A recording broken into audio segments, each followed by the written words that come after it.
Қайырлы күн достар, бүгін біз сіздермен өте дәмді тағам жаппасай дайындаймыз.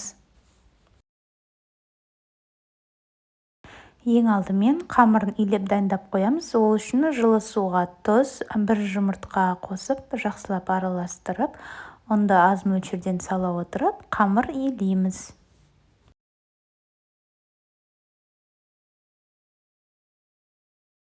Содан соң етіміз бен көкөністерімізді майдалап төртбұрыштетіп турап дайындап аламыз.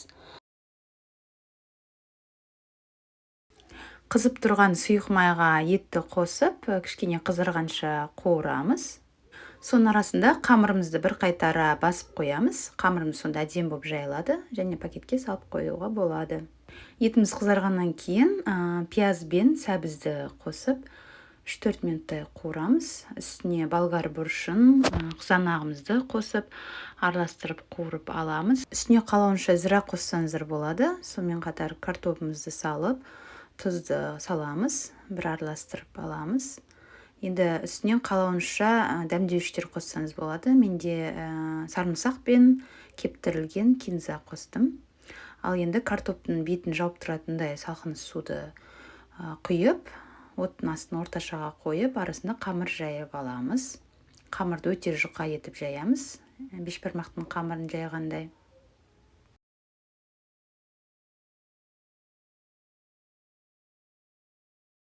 Қамыр жұқа болып жайылғаннан кейін бетіне сұйық май жағамыз. Мен осылай щетканың көмегімен барлық жерге тиетіндей етіп жағып шықтым. Содан соң оқтауға орап, дәл осы видеодағыдай кессеңіздер болады.